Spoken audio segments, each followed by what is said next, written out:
Nephron. धीरे, nephron के मैंने कितने पार्ट बताए बच्चों? 2 पार्ट मेन। एक होता है मेलपिजियन कॉर्पसल्स और दूसरा क्या होता है? Renal tubule. अगर हम मेलपिजियन कॉर्पसल्स की बात करें तो मेलपिजियन कॉर्पसल्स में कौन कौन आता है? 2 पार्ट, बोमन्स कैप्सूल और ग्लोमेरुलस। ग्लोमेरुलस कुछ है नहीं, ये ब्लड वेसल्स हैं। क्या है? Blood vessels. कई सारे ब्लड वेसल्स आके उसी बोमन्स कैप्सूल में से इकट्ठा होते हैं। जैसे कप में अगर आप मैगी रख दो ना, कुछ उस तरह इसका स्ट्रक्चर बनता है। बोमन्स कैप्सूल में क्या बच्चों? ग्लोमेरुलस। नहीं समझ में आ रहा है?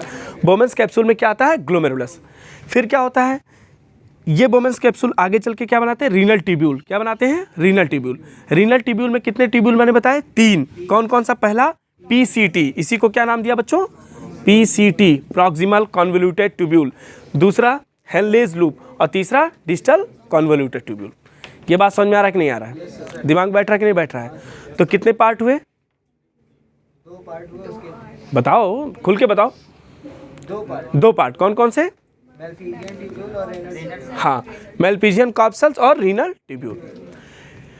ध्यान से सुनो कहानी इसकी बच्चों, बहुत ध्यान से सुनना। जितने भी हमारे नाइट्रोजनस वेस्ट आते हैं ब्लड में, कितने आते हैं? जितने भी आते हैं पूरे शरीर में, ये यहाँ से होते हुए कहाँ पहुँचते हैं बच्चों? ग्लोमेरुलस में। ग्लोमेरुलस से ये सारी चीज़ें अल्ट्रा फिल्ट्रेट जिसको कहते हैं, फिल्टर होके कहाँ पहुँच जाते हैं? बोमन्स कैप्सूल में। तो जितने भी नाइट्रोजनस वेस्ट हैं वो कहाँ पहुँच जाते हैं? एक सेकंड, उधर भी दिखा दो। यहाँ पहुँच गया। नाइट्रोजनस वेस्ट सब कहाँ चले गए?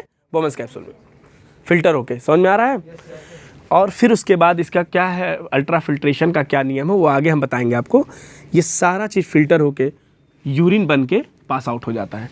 यहाँ तक समझ में आया कि नहीं आया बच्चों? ध्यान से आया कि नहीं आया? तो क्या क्या पार्ट होता है नेफ्रॉन में? Bowman's capsule. दूसरा नहीं, मेलपिजियन कॉर्पसल्स। मेलपिजियन कॉर्पसल्स में 2 पार्ट होते हैं, ग्लोमेरुलस और बोमन्स कैप्सूल।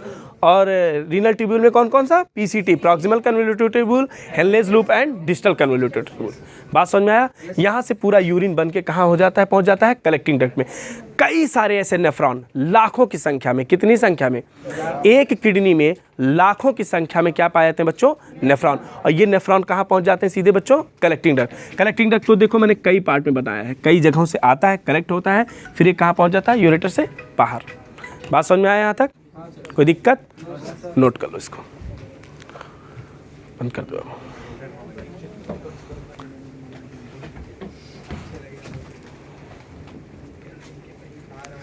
बहुत ध्यान से नोट करो इस चीज को, ठीक है? क्या क्या होता है फिर से एक बार समझो, फिर से एक बार समझो। किडनी के कितने पार्ट? किडनी में कौन कौन से पार्ट? 2 रीजन में डिवाइड होता है। कौन सा? Cortex, medulla. जो हमारा किडनी का नेफ्रॉन होता है, नेफ्रॉन 2 पार्ट में मेनली डिवाइड होता है, मेलपिजियन कॉर्पसल्स और रीनल ट्यूब्यूल। मेलपिजियन कॉर्पसल्स में कौन कौन आते हैं? Glomerulus and Bowman's capsule. और रीनल ट्यूब्यूल में कौन कौन आता है बच्चों? Proximal convoluted tubule, Henle's loop and distal tubule. बात समझ में आया कि नहीं आया है तक? दिमाग में बैठा? यस, नोट कर लो।